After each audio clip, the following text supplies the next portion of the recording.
pong si Speaker Martin Romualdez di papayagan ang anumang kasinungalingan at name dropping para siraan ang Kongreso. Minority Leader naman na si Libanan sinabing wala siyang nararamdamang alingas-ngas na nakudita.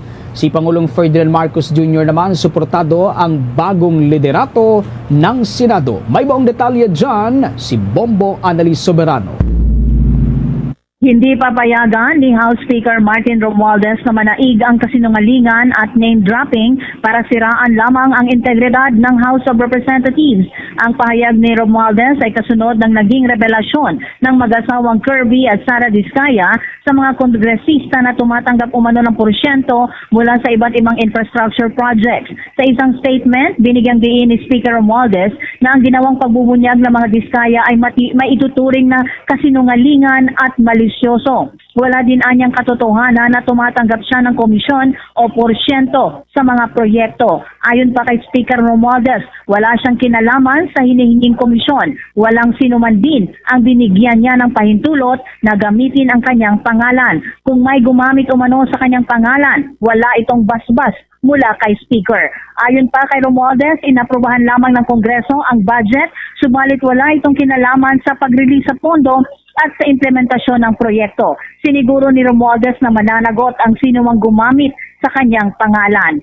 Binati naman ni Speaker Romualdez si Senate President Tito Soto. Giit ni Speaker, hindi matatawaran ang naging experience ni Soto para pamunuan ang Senado. Kaya sa panahong ito, higit umanong kailangan magkaisa ang Senado at Kamara para maihatid ang ginhawa sa taong bayan. Kumpiyansa si Speaker na sa liderato ni Soto, mananatili ang malakas na partnership ng Kamara at Senado, lalo na sa pagpapatupad sa mga proyekto at programa ni Pangulong Ferdinand Marcos Jr. sa ilalim ng bagong Pilipinas.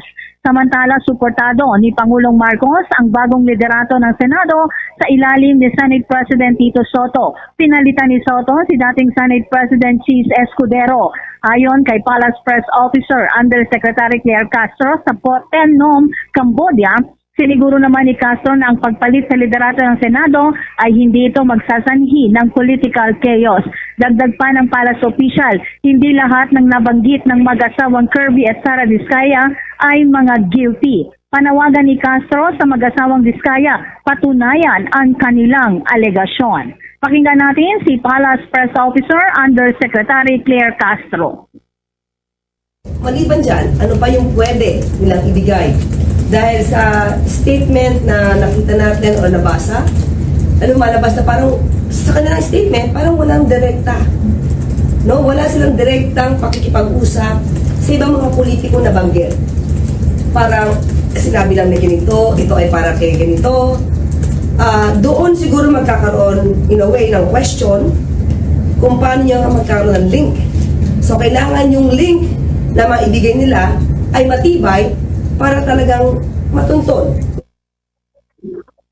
Samantala, walang nararamdamang alingas-ngas si House Minority Leader Marcelino Libanan kaugnay sa umano'y kudeta sa liderato ng House of Representatives.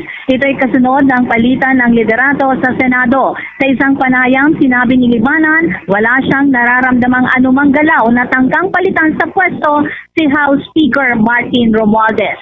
Pakinggan natin si Representative Marcelino Libanan. Alam nyo, hindi ako makapagsalita niyan kasi nasa minority po ako. Sa ganang minority, wala akong nararamdaman. Ganun lang siguro ang Si House Minority Leader Marcelino Libanan. Mula sa Kamara, Bombo Annalise Montaño Soberano nag-uulat. And this is Bombo Radio Philippines, the #1 and most trusted source of news and information. Basta Radio, Bombo! For the most trusted source of news and information, visit our website at www.bomboradio.com. Follow us on Bombo Radio mobile app, Facebook, YouTube, TikTok, and X, formerly Twitter. Like, share, and stay connected. Anytime, anywhere.